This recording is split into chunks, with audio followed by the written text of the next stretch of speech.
Welcome back, deep divers. Have you ever found yourself wrestling with that fundamental question, what's the point of it all? Mm-mm. Or maybe felt a strange, quiet disconnect between your deepest longing for meaning and, well, the world's occasional indifference? Yeah, that feeling. If so, you're definitely not alone. Hmm. Today, we're taking a truly insightful deep dive into one of philosophy's most profound and, I think, surprisingly uplifting voices, Albert Camus. That's right. We're exploring his foundational work, The Myth of Sisyphus, alongside a collection of his most personal essays, things like Summer in Algiers and Return to Tipasa.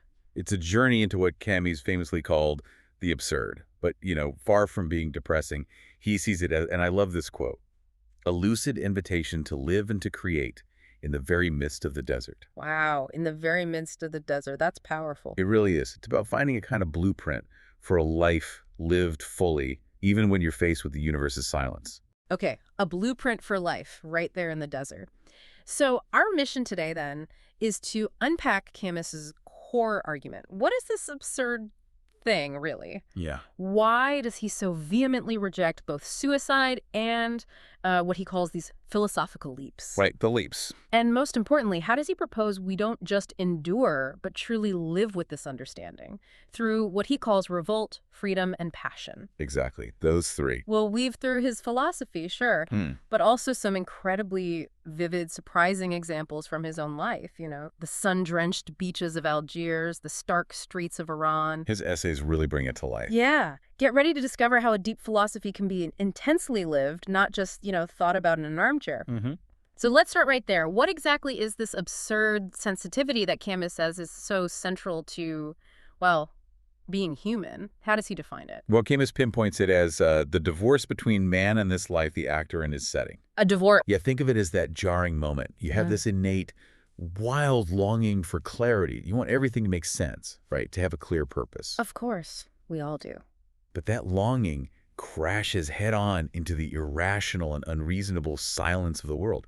It's like the world just doesn't answer back in the way we expect. Okay. It's when the world, which maybe you thought was explainable, even with bad reasons sometimes, suddenly loses its comforting illusions. Its lights go out, so to speak. And man feels like, what did he say? An alien, a stranger? Exactly. A stranger in your own home, almost. That's the feeling. What's really striking, though, is how immediately Camus connects this feeling, this absurdity, to the question of suicide. Why is that the first big hurdle he tackles? It's fundamental for him. He argues that beginning to think is beginning to be undermined. It's a challenging idea. Yeah. He observes that suicide isn't always some grand intellectual decision.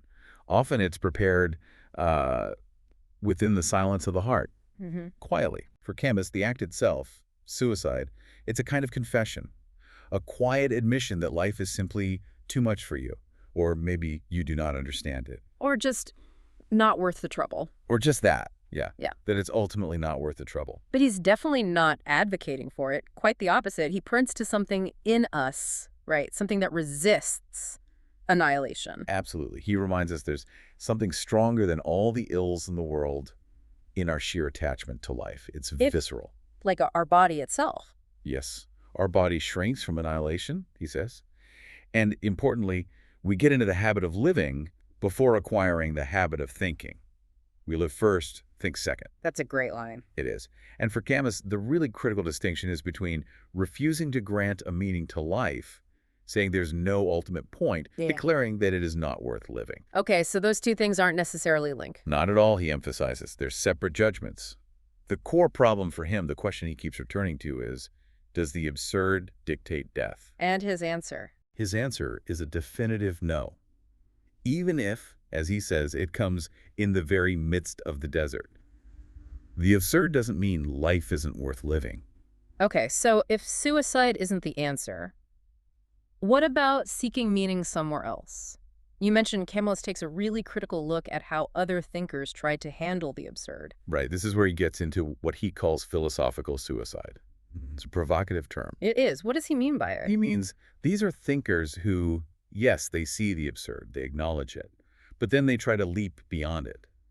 They effectively negate one of its core components, either our longing or the world's silence, to find some kind of solace or transcendent meaning. So they see the gap, the divorce, but instead of living with it. They try to bridge it with Uh, faith or maybe some abstract reason. They can't bear the tension. Can you give us an example? How did someone like Jaspers do this, in Camus's view? Certainly, Jaspers, for instance. Mm-hmm.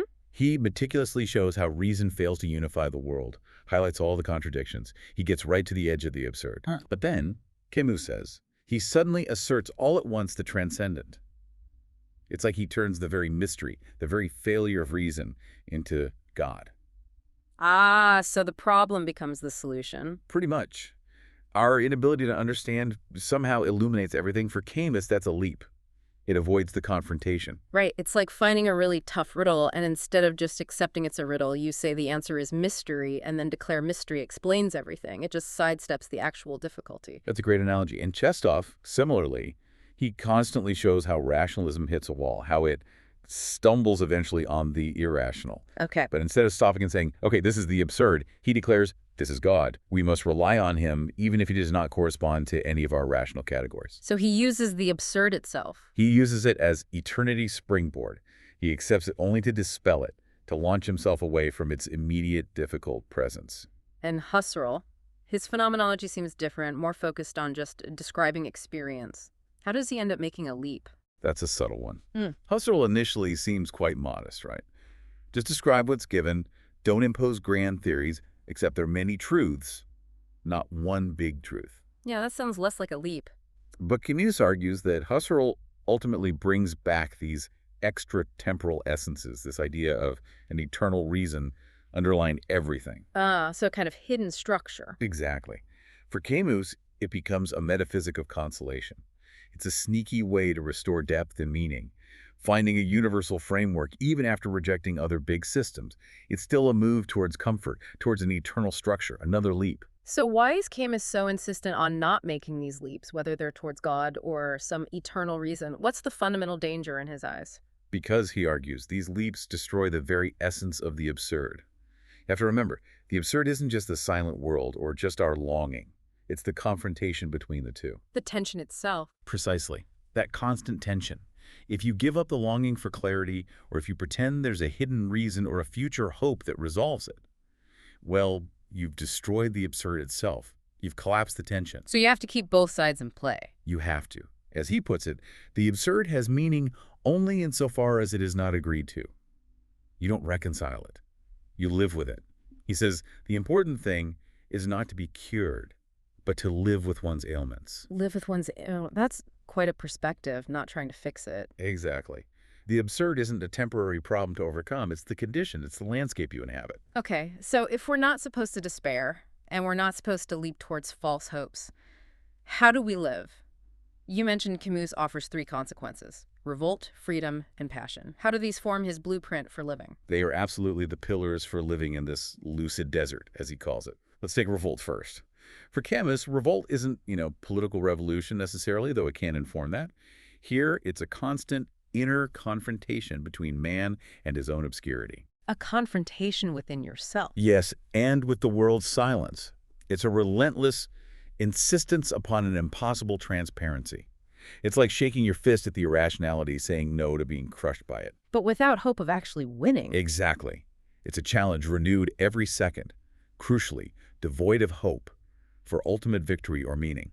It's not a struggle against the absurd to defeat it, but a struggle within it, constantly affirming your own consciousness and value in spite of the meaninglessness. That's powerful. And this revolt then leads to his idea of freedom, which, as you mentioned, seems kind of counterintuitive. How does accepting there's no ultimate future actually make us more free? It sounds odd, doesn't it?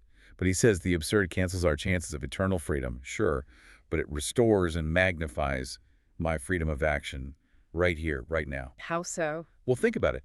That privation of hope and future means an increase in man's availability. If you're not bound by trying to achieve some predetermined purpose or fulfill some grand narrative or live up to some imagined destiny. You're not a slave to those things anymore. Exactly. You're released from those demands. You become, as he puts it, sufficiently remote from one's own life to increase it and take a broad view of it. You're free from the illusion of a guaranteed meaning, which paradoxically frees you up to really live the one life you actually have. moment by moment. So it's freedom in the present, not freedom for some future reward. Precisely. It's embracing this burning and frigid, transparent and limited universe in which nothing is possible, meaning no ultimate guarantees, but everything is given, meaning this present experience is all yours. Okay, that makes more sense. And the third consequence, passion. He says, what counts is not the best living, but the most living. What's he getting at there? It's about quantity over quality, but in a very specific way. It's not about just collecting shallow experiences. Right. It's about exhausting the limits of the possible, as Pindar said.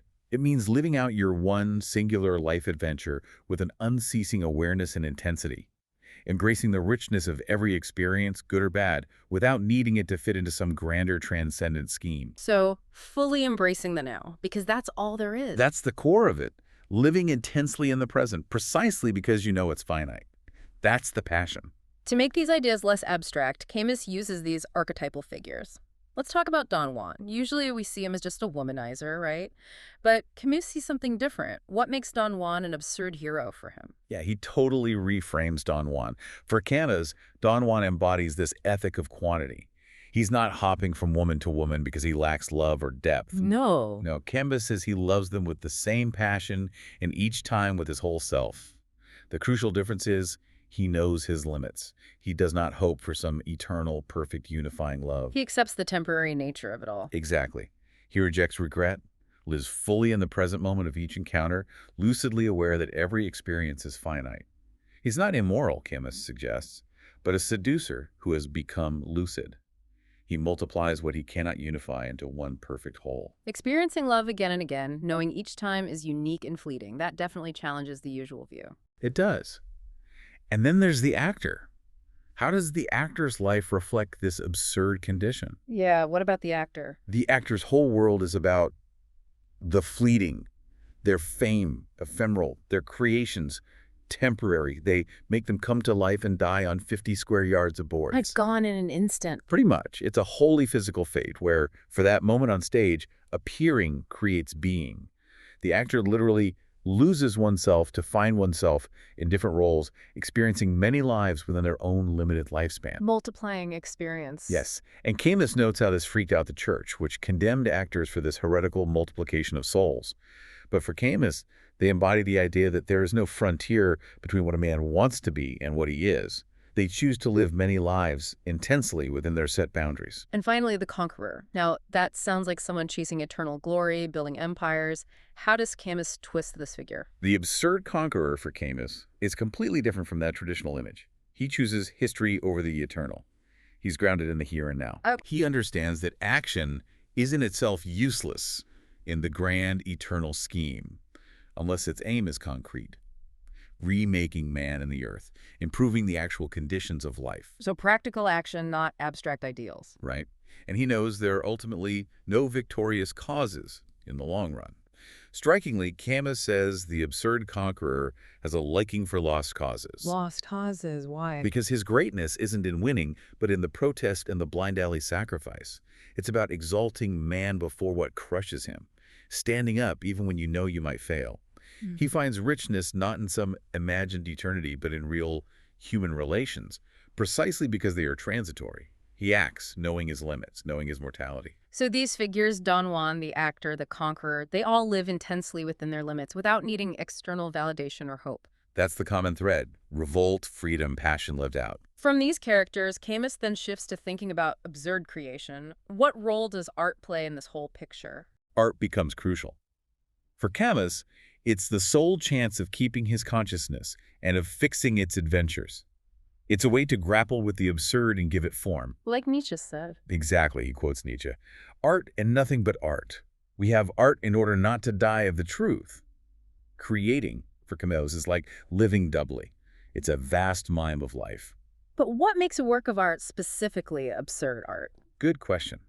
An absurd work must remain aware of its gratuitousness. It has to illustrate the divorce and revolt we've been talking about. Critically, it must not offer false hope or try to sneak in some transcendent meaning. It has to stay true to the tension. Yes. It must say less, Camus suggests, meaning it shouldn't try to explain everything away. It needs to embody the intellectual drama of the absurd, giving the void its colors without pretending it's not a void.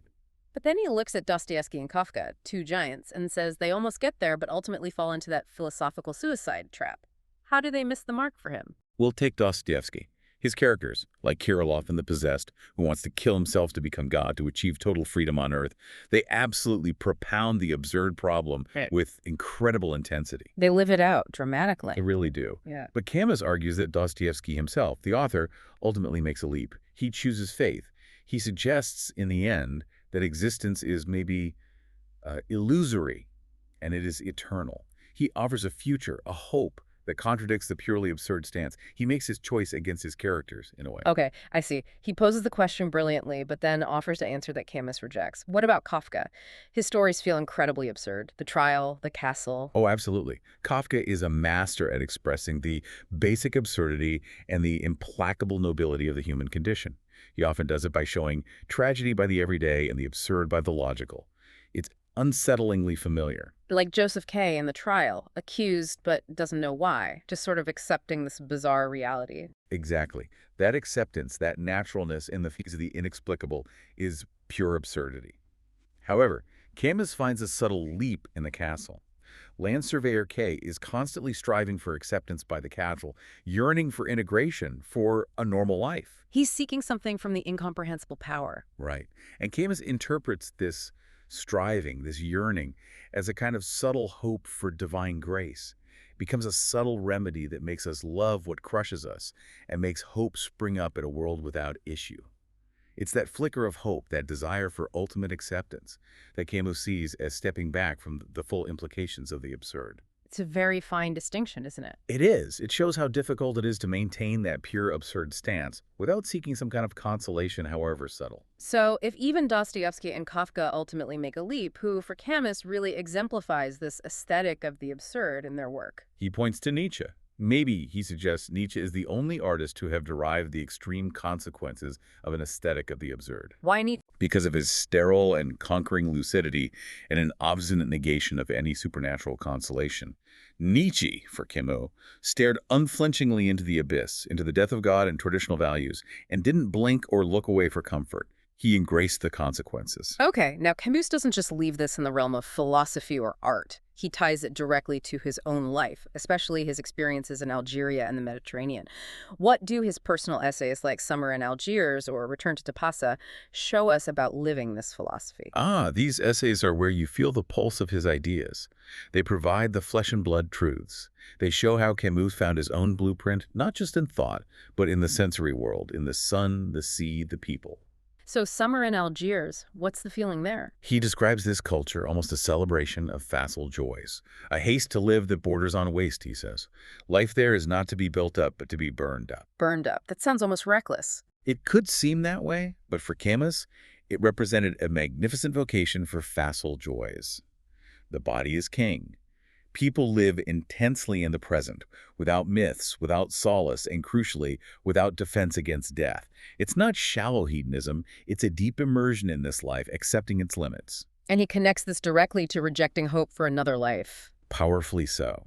He suggests if there's a sin against life, it consists perhaps not so much in despairing of life as in hoping for another life, and in eluding the implacable grandeur of this life. Wow, don't escape the grandeur of this life by hoping for another one. That's the heart of it.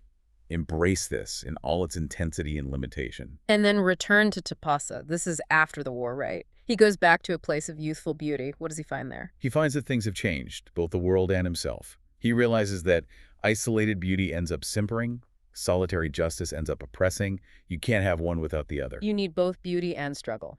Yes. He says one must braid with white thread and black thread, a single cord. We need both the beauty of the world and the fight for justice within it. And importantly, revisiting Tapasa, even in winter, helps him find an invincible summer within himself. An invincible summer. A core strength, a memory of that intense sun-drenched life that helps me to accept what is when once I have admitted that I cannot change it. That lived experience, that connection to the physical world is what kept me from despairing. It grounds the philosophy. That's beautiful. He also describes the city of Oran as this sort of desert city, not traditionally beautiful, maybe even boring. How does Oran offer a lesson in the absurd? Oran is fascinating in his writing. He calls it a capital of boredom, where the Minotaur is boredom. It lacks the obvious charms of Algiers. So it's bleak. In a way, but its power lies in its insignificance and solidity. It's real, it's there.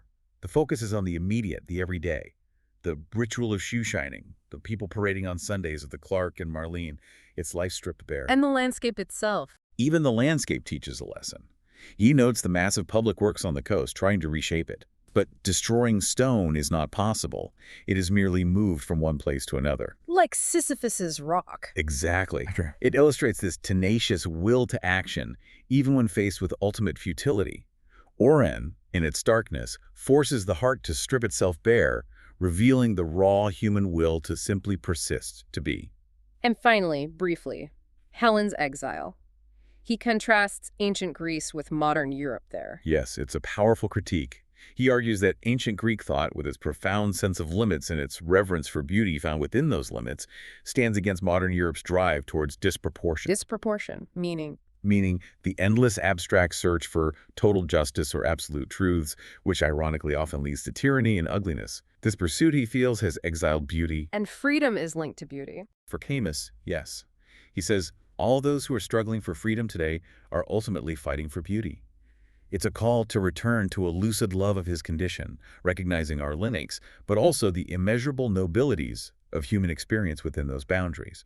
It's about finding balance again, like the Greeks did. Okay, so after this incredible deep dive, bringing together the philosophy, the art, the lived experience, what's the big takeaway? What's the ultimate blueprint Camus offers for living in this lucid desert? I think at the end of the day, it's this.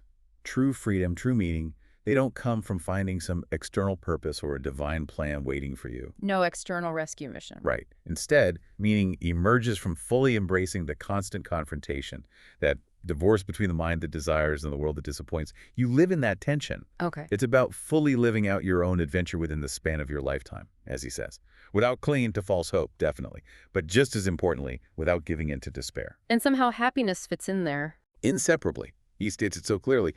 Happiness and the absurd are two sons of the same earth. They are inseparable. You find joy within this struggle, not despite it. Like Sisyphus. He ends the famous essay with Sisyphus eternally pushing his rock uphill. How does Sisyphus find joy? Because, Camus says, his fate belongs to him. His rock is his thing. Oh. By consciously accepting his absurd task, by knowing it's his struggle with his rock, Sisyphus makes it his own. The struggle itself becomes his victory. So the absurd man says yes. Says yes, and his effort will henceforth be unceasing. It's about that conscious embrace of your fate, accepting its human origin, and living with that constant effort, making your present moment, your struggle, entirely your own. That's a powerful image to hold on to. It really is. And maybe a final thought to leave you with for the week. Camus suggests that this absurd, godless world is peopled with men who think clearly and have ceased to hope. Ceased to hope, but not despaired. Exactly. He dares to say, being deprived of hope is not despairing. It's a radical idea. And he asks us all to consider what can last, after all? What truly endures beyond this present effort? So the question for you deep divers is, what can you do with that insight? How might embracing this lucid desert, this world without ultimate guarantees but full of present reality, transform your approach? Your approach to daily life, to your own goals, to the world around you, knowing that perhaps your effort, your passion, your revolt are the meaning. Worth reflecting on. Definitely. Keep reflecting on that, deep divers, until our next deep dive.